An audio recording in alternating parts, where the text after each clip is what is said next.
So good morning.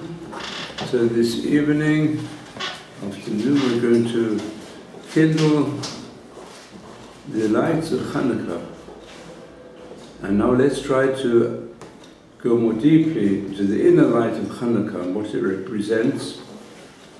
And I'm taking as the basic text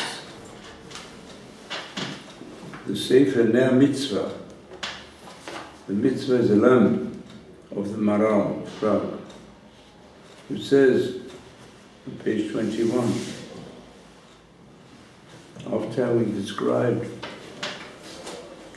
the significance of the contrast between Hellenism and Judaism, that the Hasmoneans battled against all the religious persecution of the Hellenists. Then they were able to bring purity to the temple. And the light that was enough for one day, it lasted for 8 days. So he describes the significance of the menorah in the temple having 7 branches, and the Chanukiah having 8, because the 8 days. But he says the 8 days is just an external aspect. Just give up the sheets. External aspect. The inner aspect of 8 is that this represents the difference between Greek wisdom and culture and between the Torah. Greek wisdom and culture is based upon the human mind, whereas the Torah is based upon the mind of Hashem, the Creator, who has shown us how we can reach a high level as true human beings created in His image through the power of the Torah. Therefore, it says, we find that in every place where the greatness of Torah is described, it's described also in terms of the number 8. So we already spoke about the 119th chapter of Tehillim, which contains the concept of the 8 all the way through, many different aspects. For the 176 verses, which is 8 times 22, all the letters of the alphabet are repeated for the initial letter of each verse 8 times. Then we have chapter 19 of Tehillim, which you'll find on page 735 in the Jerusalem Bible. And after the heading of it, that this is a Song of David, it says, the heavens declare the glory of God. It describes the greatness of Hashem revealed in nature. And that's described in 7 verses. When you come to verse number 8, it says, Torah Hashem Tamima, the Torah of Hashem is perfect. Yeshivat Nafesh, it brings the soul into the world, and the soul into man. In other words, we have a mind, but we also have a deep soul, a conscience. And the conscience, the voice of God in each person. Whatever we choose from the mind, we see the harmony in the world, the design in nature, which also reveals the natural power revealed in the world, which is one of the aspects of godliness, understood by scientists, understood also by many of the Greek thinkers. Also in the structure of the human being, it's so fantastic. Just to describe, the time when the struggle for existence and evolution were regarded by many as a substitute for the Creator, they found in the human body more than 100 different aspects, limbs and parts of limbs, which had no significance, so they thought. And that was one of the proofs, as it were, that they're remnants from previous aspects of human being, when he was like an ape or when he was like a fish, when he was like plasma. We call it the distortions of many of the evolutionists. But today we know that every aspect of the human body shows divine purpose. So the design, you see, it says in one of the beautiful verses in the book of Eob, from our own flesh I can see God. The person analyzes the physical body, he sees the power of God. But the deepest aspect is that which is above nature, the eighth dimension, as you already described. You know, it's above, in music, the next octave is a higher dimension, the dimension of the soul, which we can only experience in the full after death. But you can experience it even with a body if you live a Torah life. You experience all the time, because the Torah is that which develops the conscience of the human being to direct every aspect of his life. So that's the eighth dimension. In this chapter of Tehillim, I'll just give you a parallel, because the inspiration for many of these ideas, amongst all the philosophies in the world, come from the Tanakh. If you want to have a more modern development from Greek thinking, one of the great moral thinkers who talked out with the morality was Kant. So Kant says, this chapter of Tehillim, he says, he doesn't go to the question of the numbers. He didn't know Hebrew so well, but he used in English. He said this chapter of Tehillim tells us there are two sources for recognizing God. One is nature, and the other, he calls it the categorical imperative, which is the moral directives of the conscience. So he says the first part speaks about the heavens declare the glory of God, and for the astronomers, they recognize that there's a God who directs the vast universe. But then it goes without interruption, goes over to the moral teachings of God. He says this is he calls it categorical imperative. That means which doesn't tell you what is. What is nature, and they also can see God. It tells you what ought to be, the freedom of the human being. And it's interesting, one of the major disciples of Kant directly was a assimilated Jew, a very clever man called Hermann Cohen, and he became one of the great exponents of Kant. And he became a Baal Teshuvah, and he produced a work. He called it Religion de Vernunft. He calls the Jewish religion the most rational religion.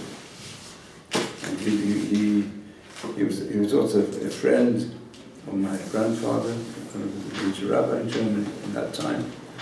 And he became Teshuvah. Some of his disciples became complete Bali Teshuvah. Now, the Maral, he analyzed it further. He says, why is it there are 7 verses to describe nature, and then the 8th verse is the higher dimension of Torah. That's the 8th dimension, as we find in chapter 119, dimension of Torah. And as some of you said quite correctly last time, we have 7 all over Jewish thoughts in every aspect to represent the power of Hashem in nature, and also in human thinking.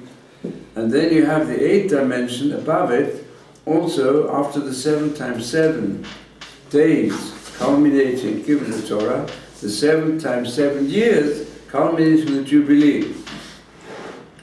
So, in fact, just by the side, you may have been already reaching the study of page 4 of Kiddushin, where there's a reference to two types of servitude of the Hebrew servant.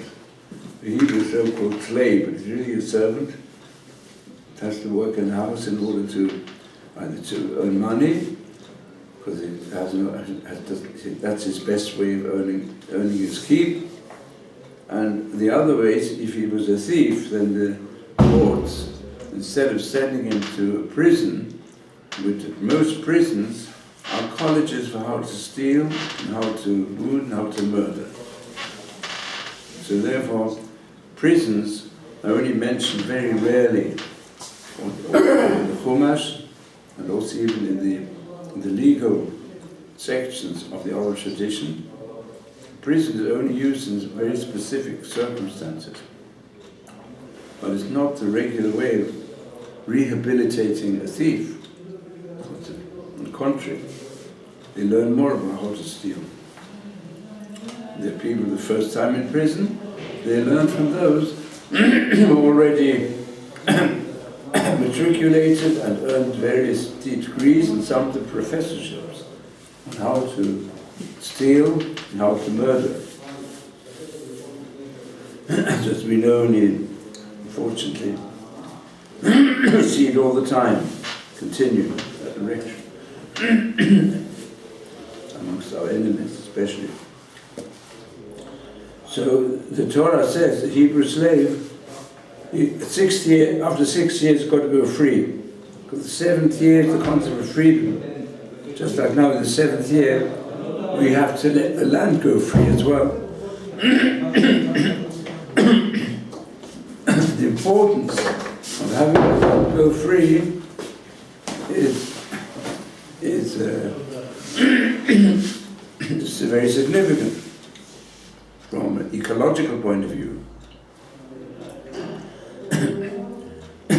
But there's a deeper why but on the contrary, from the economic point of view, it creates a lot of problems. The idea of a 7-year cycle to let the land lie fallow for 1 year is regarded as an enormous invention of the Torah, in addition to very many ecological aspects.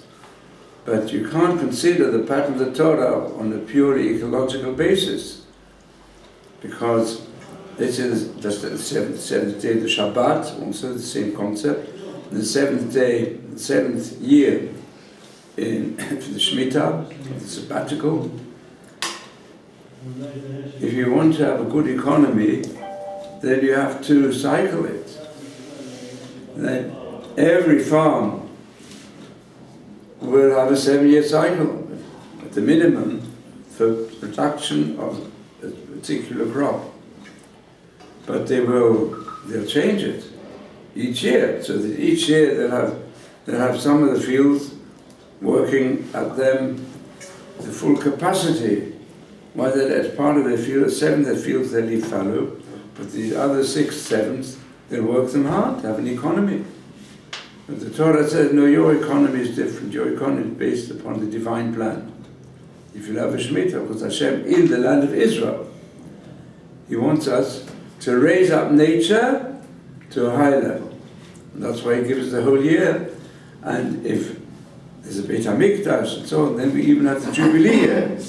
When everything goes back to its origin, it's also the Jubilee is after 7 times 7, you reach the 8th dimension. So now if you look in the text, all of you should have, can you pass around text? Anyone who can read Hebrew letters should have this text. So it says, the concept of Shmoni Yamim, of the 8 days of Hanukkah in the middle of the first column, it teaches the Malat of Torah. It teaches the high level of Torah, which you've already explained, because David HaMelech in chapter 119, where he praises those who strive for perfection through the Torah, B'tamya api, That's Shmone Ofanim. Aramaic for the Hebrew Shmone Ofanim, 8 ways, because each letter of the alphabet is an acrostic. There are 8 verses, beginning with each letter. The one we're doing now, the 90th one, the first 7 verses describe the glories of Hashem shown in nature. Shiva Psukim. Shiva Psukim, Torah Shem Temina. Afterwards, it speaks about the perfection of Torah. Ke'elu Shiva Psukim Heim Ha'olam Hazeh. This world, the natural world, follows the concept of 7. And anyone who studies the harmony principles of nature knows that the 7 aspects of different levels of nature or repeated cycles of nature goes through very many things. All of us know it goes through the sounds of the octave, it goes through the colors of the spectrum, 7, it goes through the 7 times in the average lifespan of the human being that the substance of his cells is changed 7 times. And there's many other aspects. So that refers to Olam Hazeh, the harmony of the world shown through nature. But the Torah is Ala Olam Hazeh. It's supernatural. Because the world was created in the 7 days of creation. But what is the 8th? The Kaf Madriga Shminit Hiya Torah. And the 8th level is the Torah. Shiva Shabbat is Palach.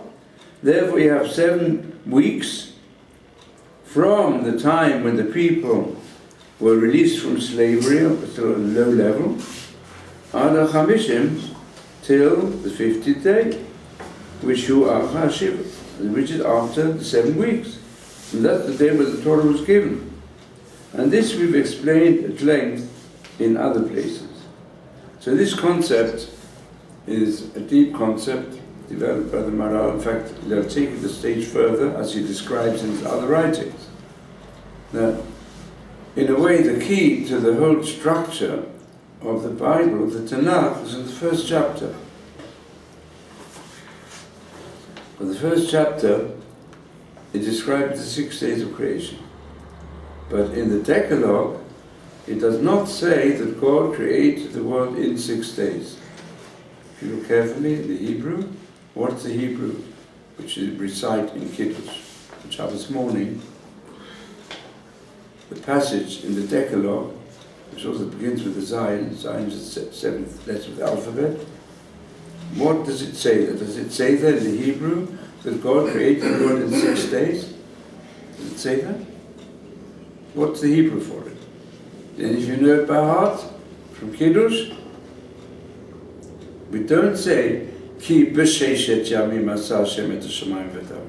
It does not say in the 10 Commandments, the Decalogue, that God created the world in 6 days. It says, God created the world 6 days. So some of the commentators say that there's a missing bait. The bait, which means in Hebrew, is missing. But why should it be missing? When the Torah wants to describe when something happens, it's a verb, in.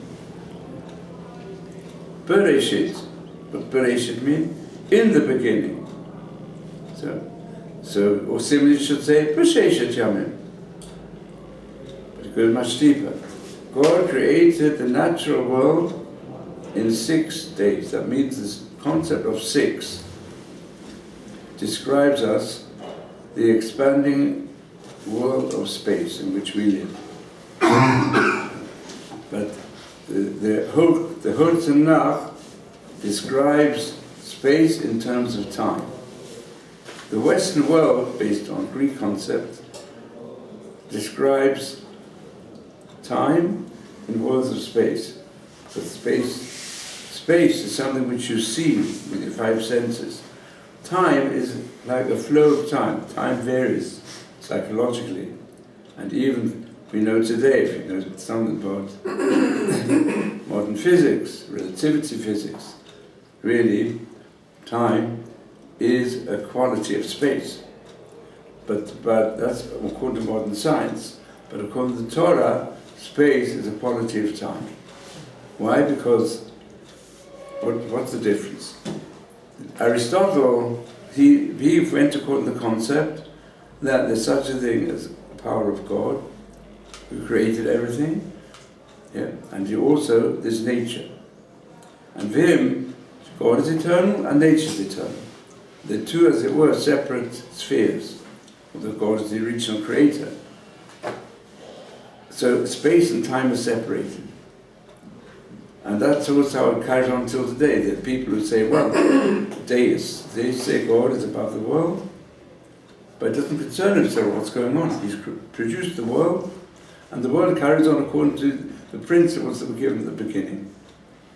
But the Torah says, no, Hashem, as we say every day in the prayer, Mechadesh v'tova b'chol yom tamid ma'aseh bereshis. He recreates every day, every moment of the day, the Ma'aseh Bereshis.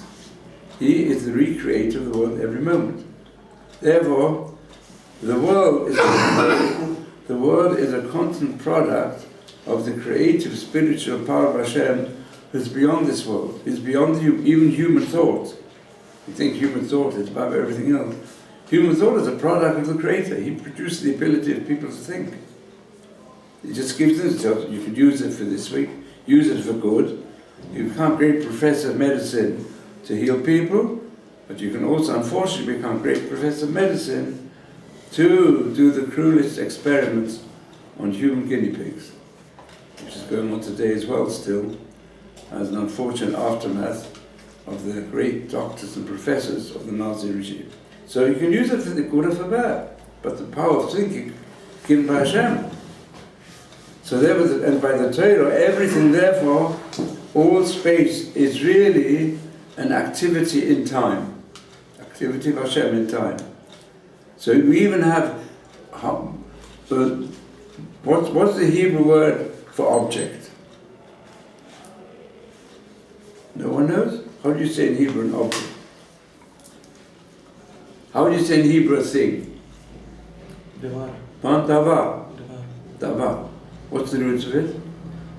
Dalet. What's the root of davar? Dalet v'teresh. To speak.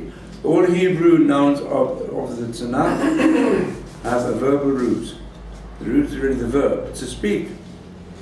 So why is a thing, an object, called to speak? Because no objects exist unless Hashem has spoken. Hu Amar Vayehi.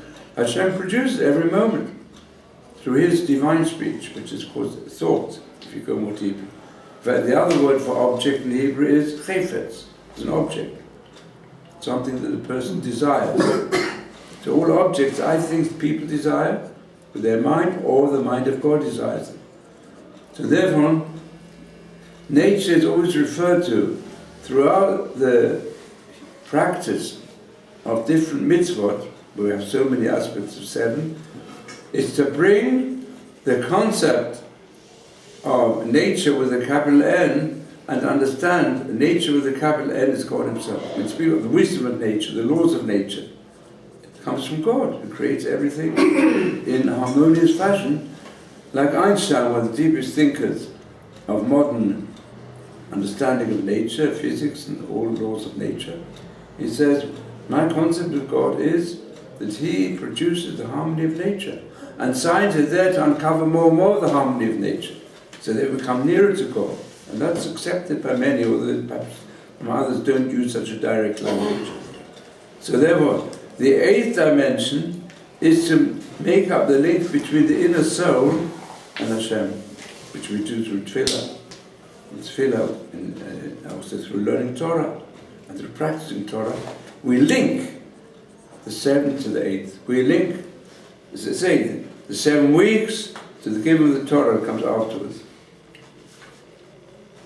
And then he says, לכך הנס של חנוכה ראוי שישמונה ימים, זה אחר זה. Therefore the miracle of Hanukkah is 8. Because as we say in the tefillah on Hanukkah, what do we say? You gave over. We say in the tefillah. Masarta Giburim biyad Chalashem. What's that mean? Anyone can translate? You're going to have to say it from tonight onwards in the Amida and the Birkat HaMazon, the benching. Masarta Giburim, what's that? You gave over Hashem, who are Giburim, biyad Chalashem. You gave over the mighty armies of the Hellenists who came with battering rams, to ram down the wall. They came with elephants. They came with so much armor against a small band of Asmodeans. It's true they had courage, but they were weak. They were very weak in comparison with the enormity of the army that came to destroy them. So the Kiburim Yad Chalashim. The Sha'im Biyad Tzadikim. They were wicked ones in the hands of the saintly ones. Zaydim, presumptuous, arrogant armies of people. We gave them over in the hands of those who were really busy with studying the Torah and fulfilling it. But they had to defend themselves. And they were given a victory above any natural victory, which made an enormous impact upon the Jews. And that's why they kindled the light. Because the light of the menorah is really the light of Torah. Any questions, please?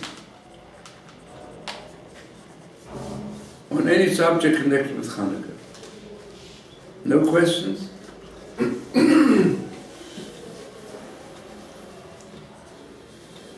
Well, in the light of what it says here, let me ask you a famous question. On which books have been written, and that at least about 500 answers. Let's see if any of you can give an answer. If we look at the miracle of Hanukkah, as it's described to everybody, all of you know, what was the miracle? How much oil, pure oil did they have? Just enough to light the menorah. Yeah, to light the menorah? Maybe not the menorah, but just enough to survive, to light a fire to keep them warm. When they came to rededicate the temple, all the temple was impure. So, except they found one thing which is pure. What did they find? One jar of oil. Which could last for how long? One day. With Only one day. Signet of the... And when would they be able to get fresh, pure oil? After 8 days. After 8 days. Yeah. Another 7 days, yes. Yeah. They need another 7 days to get fresh oil. They found enough in a sealed jug, small jug, which had on the seal of the high priest. So this they haven't touched. They haven't used with all the other oil. I mean, they contaminated the temple not only with idolatry, also with immorality on the altar. They brought idols there, and they committed lewd acts there. So everything became impure.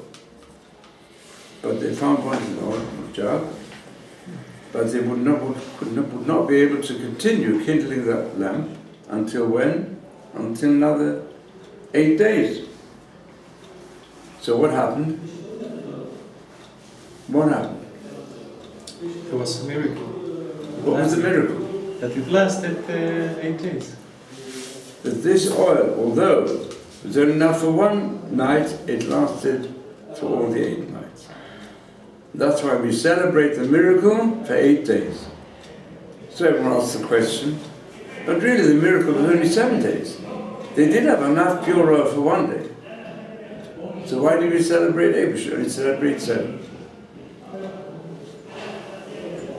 So can you give, let's hear what answers you give. Let's start with one answer would you, just one answer. One of the things that the Greeks abolished was the Brit Milah. which we do 8 days if the baby's healthy after birth. Yeah. So it could be that. Very good. That's one of the answers. Very good. What would you say? You're closer to the subject. Why are you close to the subject? Because I'm a Kohen. Kohen? Honestly, I read this thing on my email yesterday. Yeah. I'm trying to recall the Kohen Gadol and his sons. They had. I read this yesterday or 2 days ago. Yeah. That's what? Okay, so what you say? Any other answer that you can suggest to this question? So there's the question, yes? You, yes? They divided the oil in 8 parts. Yeah. And the first day, the 8 parts,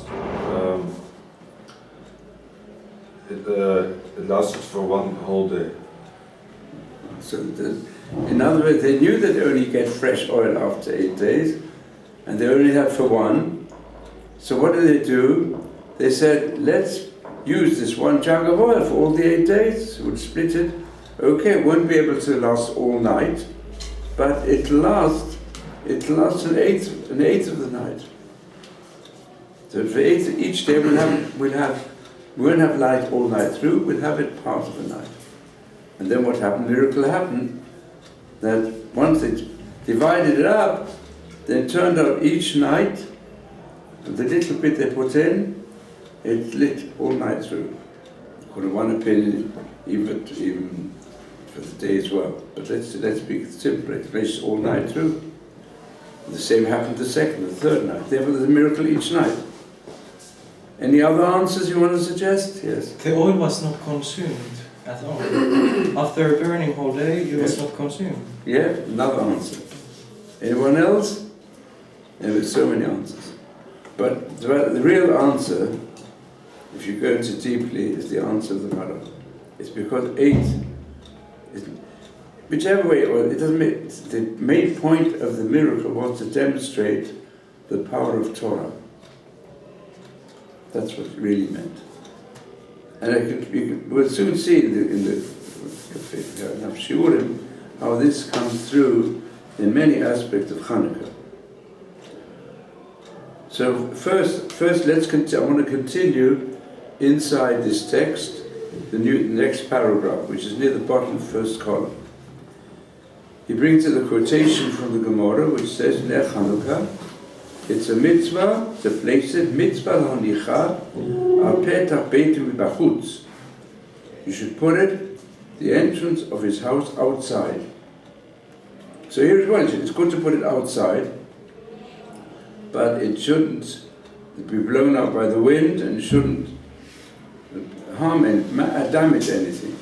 Therefore, if you do it outside, you have to ensure that it's covered. So you have to put it in a glass case. What happens if a person lives on a high floor of a building? He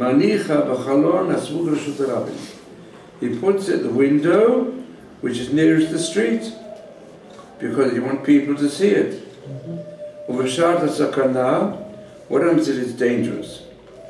Like there's got to be a blackout. Like when I was young in England, we always had we had a special black blinds. Everything was blacked out, so they wouldn't be seen by the airplanes that came to bomb different places. You wouldn't be able to see in the night. Because in the south of England there were constant attacks. So also in the time of the Mishnah and later the Gemara, there were also, especially some of the Persian religions, they didn't allow any lights because of their Zoroastrian belief. And also sometimes there was anti-Semitic groups. And they would see a light. Today as well, unfortunately, all over the world, people have to be careful. All the attacks that go on. Jews live amongst Gentiles, and these days you don't know who's become a member of the murderers. Plenty of people. What happened in Sydney now? It happens all over the world, and anti-Semitism is murderous. So Jews Jews have to hide themselves. I think in France, I don't know whether Jews can go out with a kippah. Can they go out with a kippah? It's dangerous. Yeah, it's dangerous. Okay. In France, I think so. You can't go. You can't wear a kippah.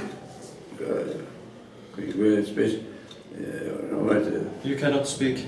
Huh? You cannot speak Hebrew there. If you speak Hebrew, they will get you up. Yeah. It applies in Finland also. Not in Finland yet, Baruch Hashem, but Sweden, it's rising. In Sweden, it's extremely dangerous. Yeah. Yeah, that's so. So what people do, Hanukkah, they have to do it inside the house. Al Shulchan Aruch. Omarova tzarich ne'acheret l'shtamish l'ora. Now you know there's the shamas. You know what the shamas is? The light, the extra light. You have the increasing lights from the first to the 8th day, and then you have another light with which you light the others generally. What is it called? The shamash. To serve others. It's not just, its main purpose is really that you're not supposed to use the lights of Hanukkah to be able to see things in the room. Because the purpose is to publicize the miracle, to think of the miracles of the lights, but not to use it for ordinary light, for reading something. So therefore you have to have another light. Let's say you don't have a shamas, you have to put an electric light. Because if you have a shamas, that's good enough. The purpose of the shamas is because we say in the prayer, Asur l'shtamesh b'hem. We're not supposed to use the lights. We're just to look at them and remind ourselves of the miracle.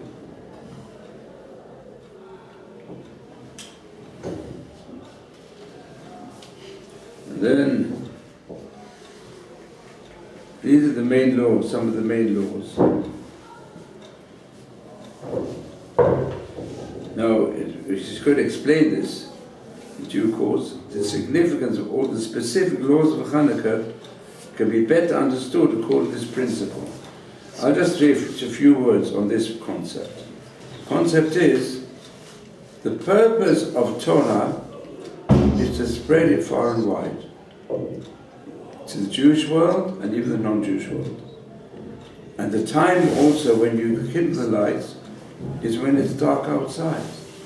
Because the purpose of the Jew is to spread the light.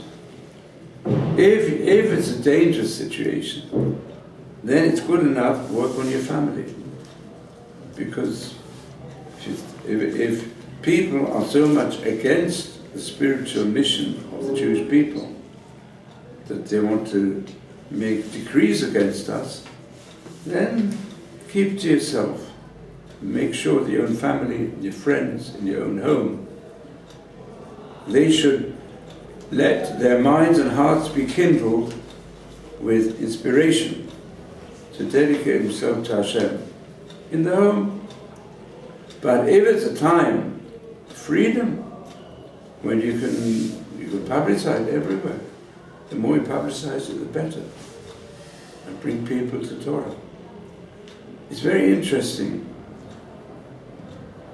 I think Herman Wouk, have you ever heard of Herman Wouk? He was a great American novelist. He did receive a bit of a traditional education when he was a youngster, and then he went into the wide world, and one of the classics of modern American literature is the Cane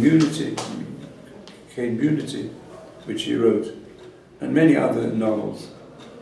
And then he became a playwright on Broadway, but he became an Orthodox Jew, started studying Torah, and then he put out a book called This Is My God, one of the best introductions to Judaism, especially for a person reared in American-type education. How does he begin it? With Hanukkah. I mean, in America, where there's freedom, so everywhere, when it comes to the Hanukkah period, at least whenever I was there, you'd see on every stage, all over, Xmas trees, together with Chanukiot. It became widely known. And then it's also, certainly, the Lubavitcher spreading out of making a Chanukiah in the town square has spread all over the world. So people, assimilated Jews, they know about Hanukkah. They celebrate. Some of them, they celebrate, even in some of the conservative reform synagogues, to attract people. So some of them have an Xmas tree as well as a Chanukiah. Certainly the J4J have that. They have both of them. In some homes you'll also find both of them.